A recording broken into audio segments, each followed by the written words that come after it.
아마 여러분들도 잘 아는 폴 고갱이라고 하는 사람이 있었지요. 이 고갱은 프랑스 파리의 증권시장에서 잘 나가던 증권 중개인이었습니다. 그래서 점점 부자가 되었지요. 돈으로 할 수 있는 것은 무엇이든지 할 수 있을 만큼 남부럽지 않을 만큼 돈은 가지고 있었습니다. 명성도 있었습니다. 그러나 고객 마음 한구석에서는 왠지 모르게 허전함이 있었습니다. 나는 사람들에게 인정받고 돈도 벌었는데 왜 내 삶 속에서 행복하지 않을까? 환희의 기쁨이 없을까? 나는 지금 바르게 살아가고 있는 것인가? 그러다가 이제 돈 가지고 해결할 수 없기에 마음을, 자기의 삶의 계획을 바꿉니다. 화가가 되기로 마음을 결심합니다. 지금까지 자기가 누리고 있던 모든 부를, 재산을 아내와 가족에게 물려주고 파리로 가서 화가로 성장해 나갑니다. 고갱의 그림 실력은 하루가 다르게 좋아져 갔습니다. 고갱은 더 좋은 그림을 그리기 위해서 타히티 섬으로 가서 좋은 작품을 쓰기로 이제 마음먹고 애씁니다. 전 세계를 한 폭의 그림을 통해서 인생을 이야기하려고 합니다. 내가 나를 봐도 야, 나는 천재야 라고 생각되는데, 이 고갱이 자기가 자기를 판단하는 것과는 달리 사람들이 나의 천재성을 인정해 주지 않습니다. 심혈을 기울여 그린 그림이 헐값으로 팔려갑니다. 내 그림을 완전히 이해하지 못하는 사람들 때문에 늘 마음이 쓸쓸했습니다. 그래서 말년에 내가 인생을 끝나면서 좋은 작품을 하나 만들겠다고 하는 생각을 가지고 주제를 나는 어디서 왔는가? 우리는 어디서 왔고 우리는 누구인가? 나는 누구인가? 더 나아가서 나는 어디로 가야 할 것인가? 하는 그 물음에 대한 그림들을 그려 나갔습니다. 많은 사람들이 인생의 문제를 해결해 보려고 합니다.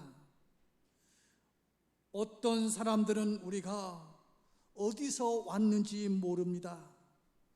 어디로 가야 할지도 모릅니다. 그러면서 양심에 따라 살면 되지, 그래도 나 정도 살으면 괜찮겠지라면서 스스로 위로하면서 살아갑니다.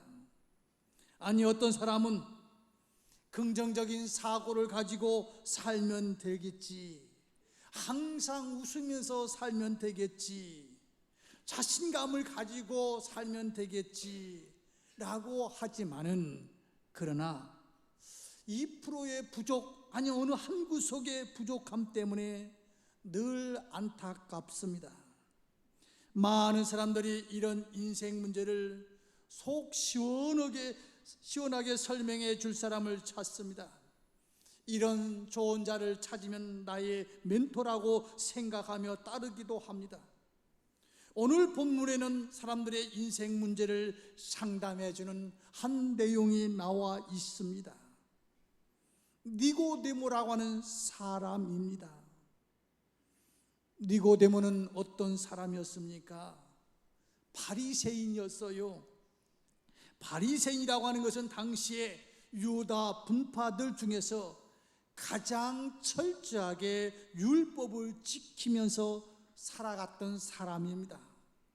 다시 말하면, 오늘로 말하면 가장 신앙생활, 목숨을 걸고 신앙생활 잘하려고 하는 사람들, 물론 성경에 보면 약간 부정적인 것들이 나타나 있지요.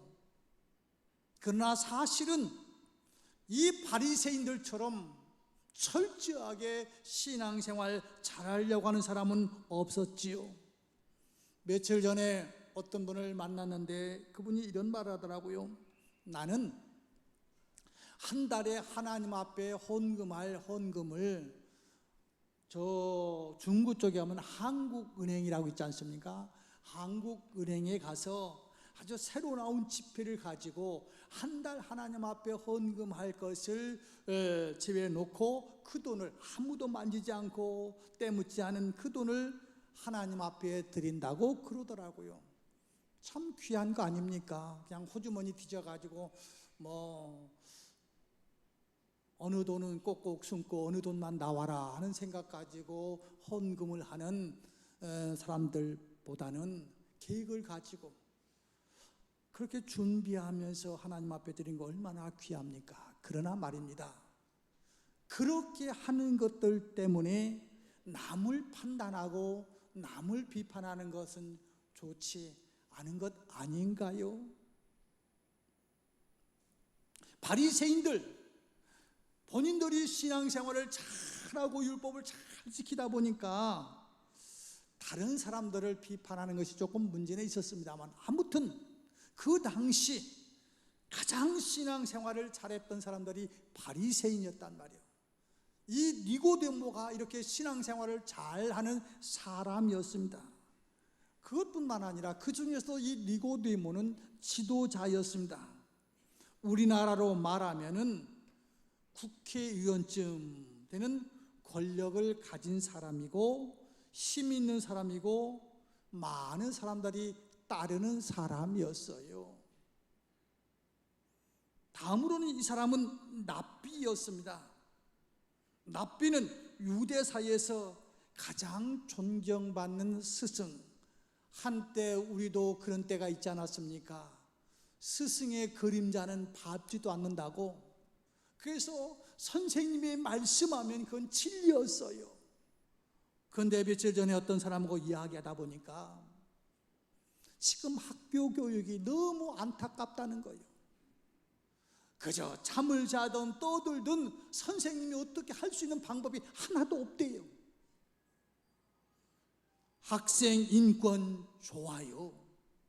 그런데 그것이 오히려 화가 되어가지고 아이들, 그래서 조금 걱정하는 부모들은 학교 교육은 이미 다 끝났으니까 내가 내 집에서 내 아이를 양육하겠다고, 교육하겠다고 그렇게 생각하는 분들도 있잖아요.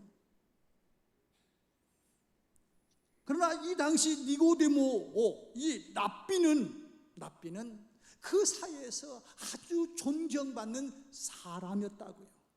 거기다가 이 니고데모는 재물도 많은 사람이었습니다. 예수님께서 십자가에서 돌아가셨을 때, 장사 지낼 때 이 니고데모가 많은 향품을, 모략을 가져다가 제사를, 예수님을 무덤에 장사 지내지 않았던가요?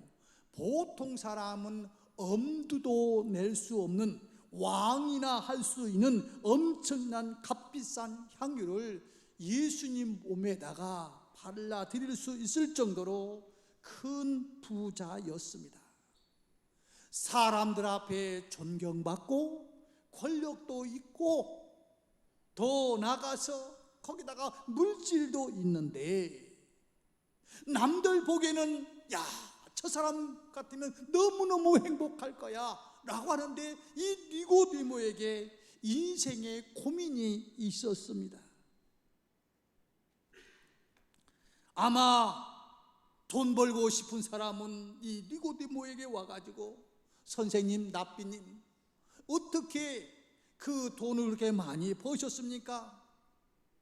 상담하러 오는 사람들도 있었을 것이고, 신앙의 문제를 또 아이들의 교육의 문제를 가지고 선생님 하면서 우리 선생님이야말로 최고의 멘토라고 생각할 정도로 훌륭한 것 같은데, 다른 사람은 나를 그렇게 판단하고 평가해 주는데 나는 인생에 고민이 있는 거예요.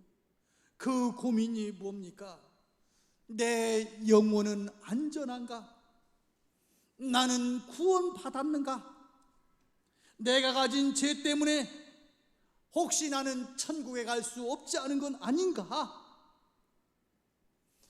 인생의 고민, 이 고민을 상담하고 싶었던 거예요. 그런데 지금 소문에 의하면 우리 예수님은 놀라운 기적과 표적을 행하시는 하나님의 아들인데, 하나님의 선지자인데 대낮에는 갈 수가 없는 거예요. 이렇게 이해를 하면 어떨지 모르겠습니다. 우리 요 송도에 가면 노인복지관이 있지요. 거기가 보면 프로그램이 여러 가지 프로그램이 있어요. 저도 어떤 프로그램에 좀 동참하고 싶은데 아직 못했습니다만, 만약 사람들은 목사 그러면은 뭐 컴퓨터든 뭐든 많이 한다고 생각하는데, 나도 아는 건데 목사가 질문한다고 하면은 목사 입장에서 교인들이 나를 어떻게 평가할까, 판단할까. 그래서 이런 말이 있지 않습니까? 몇 사람이 외국에 여행 가면은 길을 묻는다든지 뭘 묻는 사람은 거기에 수학 선생님도 있고 영어 선생님도 있고 뭐 국어 선생님도 있고 여러 선생님들이 갔는데, 뭐 질문하는 건 영어로 하는 사람 누가 할까요? 영어 선생님은 절대로 안 는데요. 왜냐면 들통날까 봐. 영어 선생님이 어떻게 그것도 모르고 그렇게 발음도 나쁘고 뭐 등등 뭐 할까 봐. 그런데 믿져봐야 본전, 뭐 나는 수학 선생인데 뭐 그런 사람들, 나는 뭐 국어 선생인데 그런 사람들이 이야기한다고 하듯이, 지금 이 니고데모 애들 말로 낮에 가서 물을 나고 하니까 쪽팔리는 거예요. 그래서 밤에 가서 이제 묻는 겁니다. 고민을 가지고 예수님을 찾아왔어요. 예수님이 이 니고데모를 보는 순간에 사람이 거듭나지 않으면 하나님 나라를 볼 수 없다고, 사람이 물과 성령으로 거듭나지 않으면 하늘나라에 갈 수 없다라고 이야기하고 있습니다. 그동안 수많은 고민을 하면서 살아왔던 이 니고데모에게 거듭나야, 다시 태어나야 된다는 겁니다. 그러니까 또 질문이 있는 거예요. 내가 어떻게 어머니 뱃속에 다시 들어가서 이렇게 장성한 사람이 어떻게 다시 태어날 수 있겠느냐는 것이죠. 그럴 때 우리 주님께서 이렇게 이야기하지 않습니까?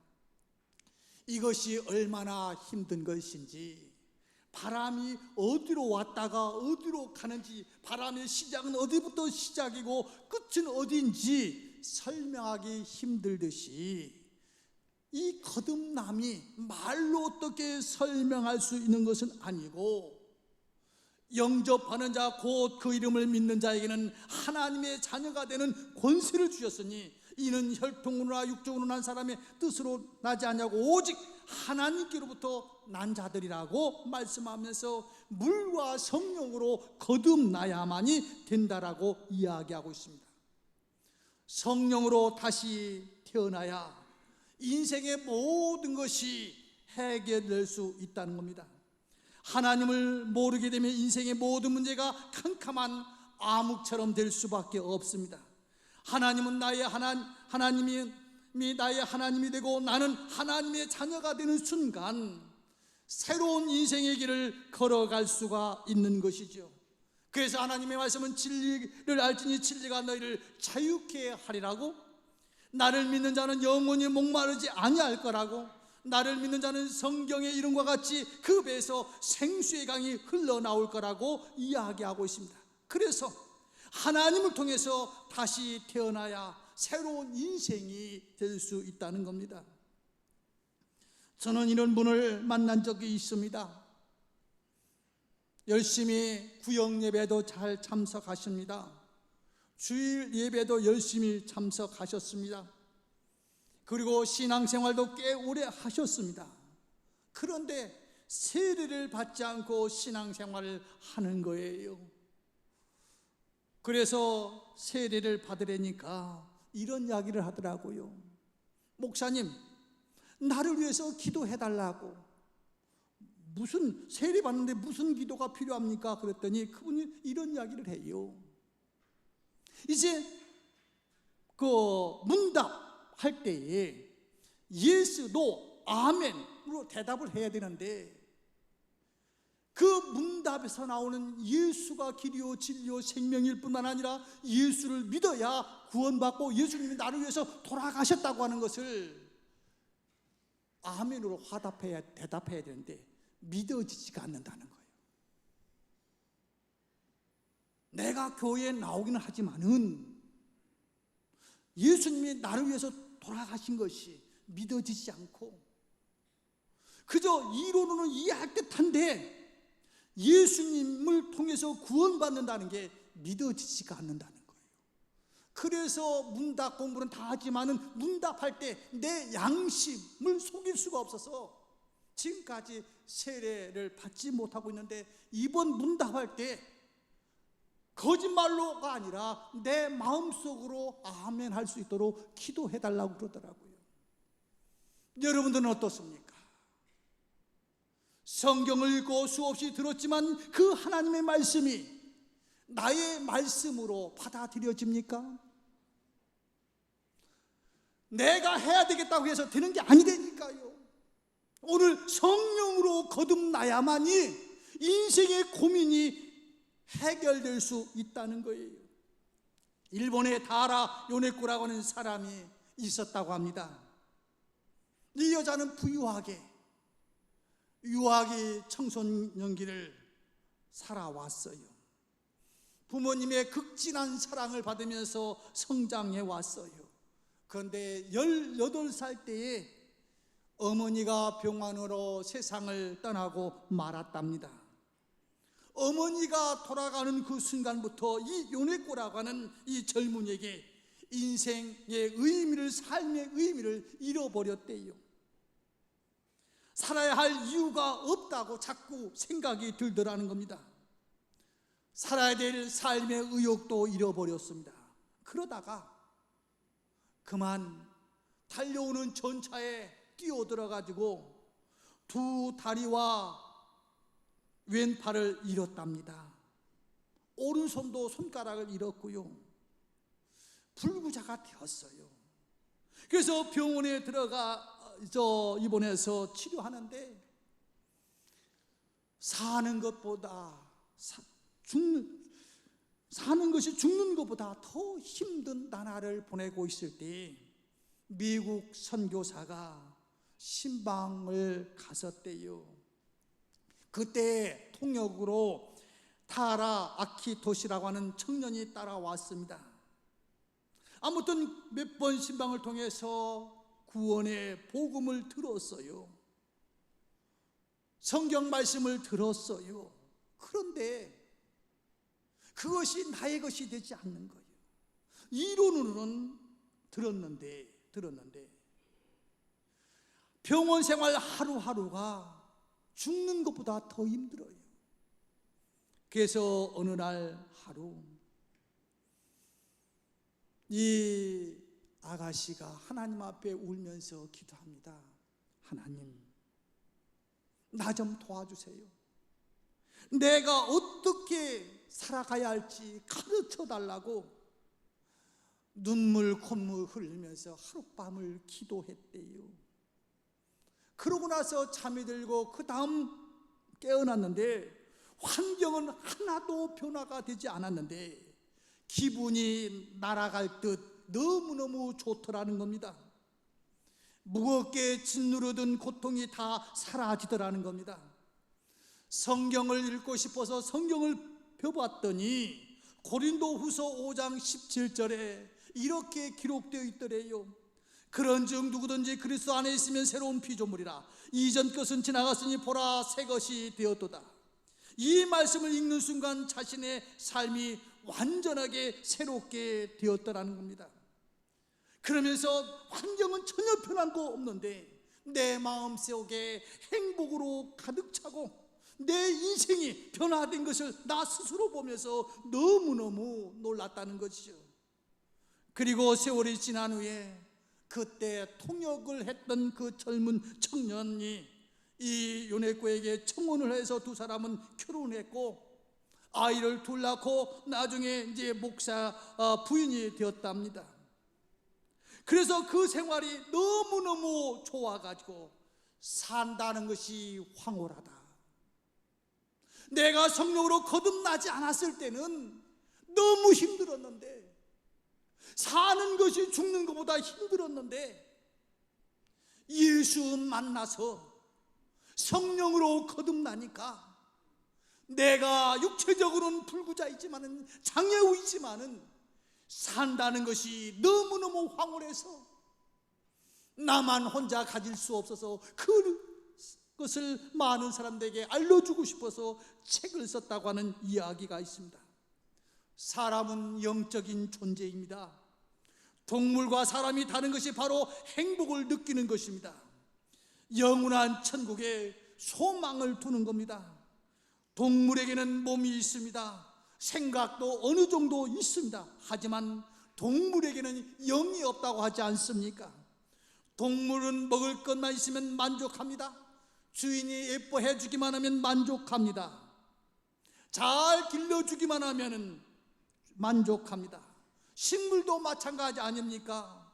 적당한 영양분과 햇빛이 있으면 이것만 공급해주면 그만입니다. 그러나 사람은 이 세상 모든 것이 다 채워졌다 할지라도 하나님이 없으면 방황할 수밖에 없습니다.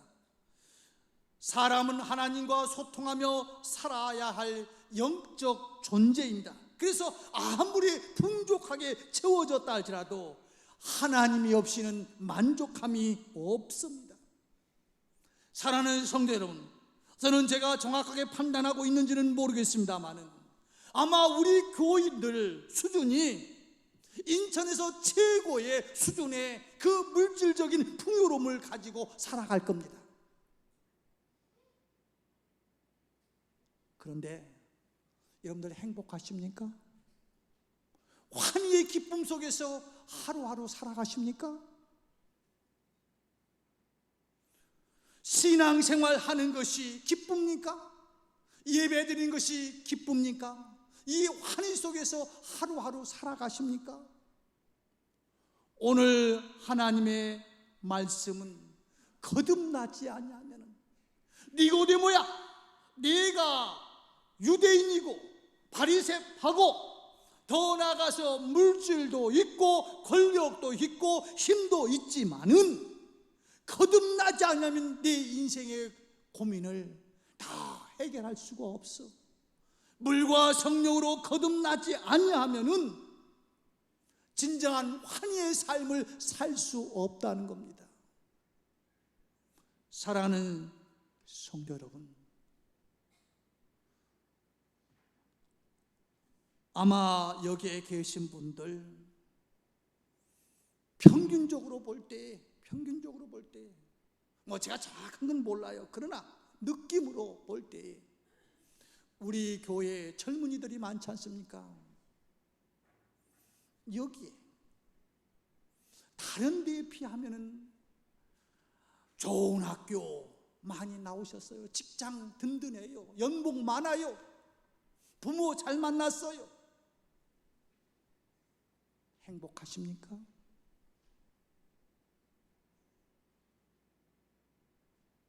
오늘 진정한 환희의 기쁨의 인생을 살려면 성령님이 내 마음속에 들어오셔야 된다는 거예요. 환경의 문제가 아닙니다. 하나님, 내 인생 속에 성령님이 오셔서 기도하는 시간이 즐겁고 예배드리는 시간이 즐겁고 하나님 앞에 충성하는 것이 즐겁고 내 가정생활에서 남편 만나고 남편과 대화하는 것이 너무 기쁘고 자녀 키우는 것이 너무 기쁘고 아이들 잠자는 모습을 보면서 하나님 앞에 감사하면서 하루하루 환희하는 인생. 맨날 소리 지르는 게 아휴 자식 낳았더니 이렇게 힘들 줄 몰랐다고, 결혼했더니 이렇게 힘들 줄 모르다고 맨날 고민하고 원망하고 사는 인생이 아니라, 환경은 다 변하지 않았다 할지라도 성령님이 내 마음속에 들어오셔서 나를 거듭나게 하면은, 장애인이었지만은 죽기보다 사는 것이 죽는 것보다 더 힘들었지만은 환경이 변화되지 않았음에도 불구하고 성령께서 오셔서 마음을 변화시켜 주시니까 그 속에서 환희의 기쁨, 그래서 너무 기쁘고 너무 행복해서 이 이야기를 나만 가질 수 없기에 책으로 썼던 이 여인의 모습과 같이 우리의 인생이 어떤 환경의 조건 때문에 고민이 없어지는 것이 아니라, 환경은 변화되지 않는다 할지라도 성령께서 내 마음에 오심으로 말미암아 잔이 차고 넘치는 환희의 축복의 삶이 이어지기를 주의 이름으로 축원합니다. 기도하겠습니다. 하나님 아버지,